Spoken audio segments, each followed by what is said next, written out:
अस्सलाम वालेकुम। आज हम बात करेंगे रिस्ट जॉइंट के बारे में। तो सबसे पहले डिफाइन करते हैं what is wrist joint.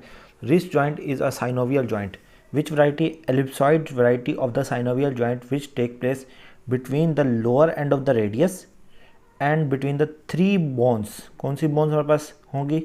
Scaphoid, lunate, triquetral, three lateral bones. हमारे पास कार्पल बोन्स जो है थ्री लेटरल आ जाएंगी। तो बेसिकली रिस्ट जॉइंट जो है वो इतना है।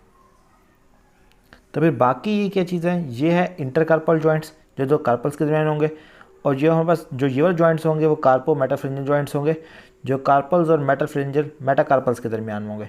तो बेसिकली आज हम देखेंगे रिस्ट जॉइंट के बारे में। रिस्ट जॉइंट के आर्टिकुलेटिंग सर्फेसिस के बारे में देखते हैं। देखिए अपर साइड से हमारे पास है रेडियस और यहाँ पे ये है आर्टिकुलर डिस्क। अल्ला नहीं है क्योंकि अल्ला के साथ इसके नीचे क्या आ जाएगा? Articular disc.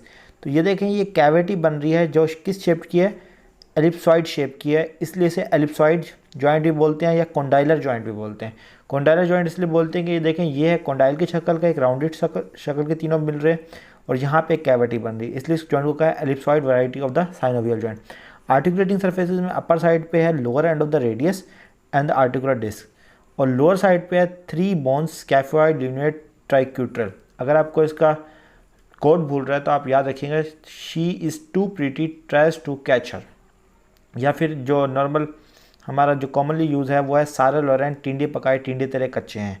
आप कोई भी निमोनिक याद कर लें जिससे आपको इसके बोन्स के नेम्स याद हो जाएं, scaphoid, lunate, ट्राइक्यूट्रल।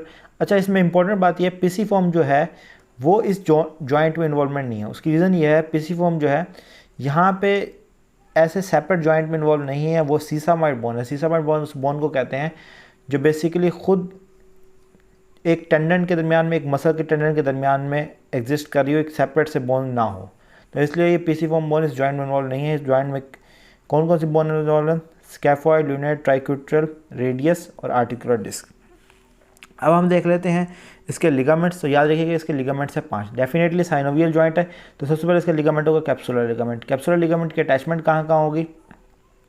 Lower end of the radius, articular disc और ये three bones triquetral, lunate, scaphoid इनको इनक्लोज करेगा। और यहाँ पे लेटरल और मीडियल साइड, ये देखें ये लेटरल साइड आ गई, ये इसकी मीडियल साइड आ गई, इस सारों को इनक्लोज करेगा। फिर हमारे पास आ जाता है palmar ligaments and dorsal ligaments. Palmar सबसे पहले आता है palmar radio carpal ligament. Palmar radio carpal ligament हमारे पास पाल्मर साइड पे होगा, रेडियस से लेके हमारे पास कार्पल बोन्स तक आएगा। कौन सी कार्पल बोन्स तक आएगा? एक आएगा स्कैफॉइड, ल्यूनेट और ट्राइक्यूट्रल, इस तरह शेप में होगा, ट्राइंगुलर से शेप में होगा, ये तीनों पे आएगा। और डोर्सल साइड पे भी लिगामेंट होगा, वो हमारे पास होगा डोर्सल रेडियो कार्पल लिगामेंट। वो अगेन हमारे पास रेडियस से आएगा और हमारे पास स्कैफॉइड, ल्यूनेट, ट्राइक्यूट्रल से आएगा। जबकि अल्ना की साइड से हमारे पास एक ही लिगामेंट आता है, वो आता है हमारे पास पाल्मर अल्नर कार्पल लिगामेंट, जो हमारे पास ट्राइक्यूट्रल बोन पे जाएगा, अल्ना से ट्राइक्यूट्रल पे जाएगा। रेडियल साइड पे दो आएंगे क्योंकि मेन बोन भी कौन सी इन्वॉल्व हो रही है? लोअर साइड पे रेडियस इन्वॉल्व हो रही है। 3 लिगामेंट हो गए। अब 2 लिगामेंट रह गए, एक रह गया रेडियल कोलेटरल लिगामेंट, एक आगे अल्नर कोलेटरल लिगामेंट। तो डेफिनेटली जो रेडियल साइड पे है, जिसके रेडियल साइड पे होगा, इसे हम लेटरल कोलेटरल लिगामेंट बोलते हैं। जो लेटरल साइड पे रेडियस को हमारे पास स्कैफॉइड से कनेक्ट करेगा और हमारे पास मीडियल साइड पे अल्ना को हमारे पास ट्राइक्यूट्रल से कनेक्ट करेगा, वो होगा अल्नर कोलेटरल लिगामेंट या फिर medial collateral ligament. I hope आपको लिगामेंट समझ आ गए होंगे। मैं आपको एक दफ़ा अगेन बता देता हूँ। कैप्सुलर जॉइंट आ गया हमारे पास, palmar radio carpal ligament, dorsal radio carpal ligament, palmar ulnar carpal ligament, radial collateral ligament या फिर lateral collateral ligament, ulnar collateral ligament या फिर मीडियल कोलेटरल लिगामेंट। यूएचएस के पेपर में या फिर जो आपके एग्जामिनेशन सेंटर में ज़्यादा लिगामेंट्स के नेम पूछेंगे, बहुत ज़्यादा फंक्शनल डिटेल नहीं पूछेंगे। अब हम देख लेते हैं ब्लड सप्लाई। ब्लड सप्लाई होगी, यहाँ पे कार्पल आर्चेज बनती हैं, पाल्मर और डोर्सल कार्पल आर्चेज और रिस्ट जॉइंट के ऊपर बनती हैं, वही सप्लाई करेंगी। नर्व सप्लाई में आ जाती है एंटीरियर पोस्टीरियर इंट्रोशियस नर्व, जो हमारे पास lower radio carpal joint radio ulnar joint को भी सप्लाई करती है, वही इसको सप्लाई करेंगी एंटीरियर पोस्टीरियर इंट्रोशियस नर्व। अब मूवमेंट्स इसकी क्या की जाएंगी? एलिप्सॉइड जॉइंट की याद रखिएगा 4 मूवमेंट्स होती हैं, flexion, extension, abduction, adduction. Flexion में सारे मसल्स आ जाएंगे फ्लेक्शन वाले, और flexor carpi, ulnaris, flexor radialis. और जो हमारे पास फ्लेक्शन में आएंगे flexor carpi radialis, flexor carpi ulnaris and palmaris longus. 3 muscles आएंगे। और एक्सटेंशन में भी 3 मसल्स आएंगे, extensor carpi radialis longus, extensor carpi radialis brevis और एक्सटेंसर कार्पाई अल्नैरिस। देखिए सिंपल है, जो साइड होगी उसका फ्लेक्शन वाला मसल का नाम दे दें। जैसे ये रेडियस वाली साइड है तो फ्लेक्सर कार्पाई रेडियलिस, और इसी के एक्सटेंशन पे आ जाते हैं एक्सटेंसर कार्पाई रेडियलिस लॉन्गस और ब्रेविस।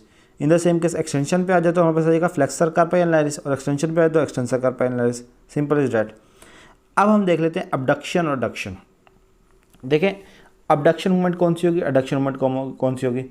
अगर आपके पास रिस्ट बेंड हो रही है कौन साइड पे, हमारे पास मीडियल साइड पे यानी अल्नर साइड पे, तो उस तरफ हमारे पास मूवमेंट जो है वो अडक्शन है। और जबकि हमारे पास थंब वाली साइड पे बेंड हो रही है या फिर फर्स्ट डिजिटल साइड पे बेंड हो रही है तो वो हमारे पास रिस्ट की कौन सी है, अबडक्शन मूवमेंट है। और ये ऑप्शन आपको पता होगा। तो अबडक्शन मूवमेंट के लिए जो मसल्स हैं जो हमारे पास रेडियल साइड में मूवमेंट करते हैं, तो जिसे रेडियल डेविएशन ही बोलते हैं, उसमें फ्लेक्सर कार्पाई रेडियलिस और एक्सटेंसर कार्पाई रेडियलिस लॉन्गस। तो डेफिनेटली जो यहाँ पे मसल्स थे फ्लेक्सर कार्पाई रेडियलिस और एक्सटेंसर कार्पाई रेडियलिस लॉन्गस और ब्रेविस वो इन्वॉल्व होंगे। जबकि एडक्शन में जो अल्ना वाली साइड पे हैं फ्लेक्सर कार्पाई एनालिस और एक्सटेंसर कार्पाई एनालिस वो इन्वॉल्व होंगे। अब सर्कमडक्शन है combine movements, flexion, extension, abduction, adduction. जो कॉमनली हम जैसे क्रिकेट खेल रहे हैं तो बॉल करवाने के लिए जो बॉलर होता है मूवमेंट परफॉर्म करता है, उसमें flexion, extension, abduction, adduction almost सारी मूवमेंट्स यूज़ करता है, उसको हम कहते हैं circumduction movements. I hope so आपको रिस्ट जॉइंट समझ आ गया होगा। कोई क्वेश्चन आप कमेंट सेक्शन में पूछ सकते हैं। Thank you so much.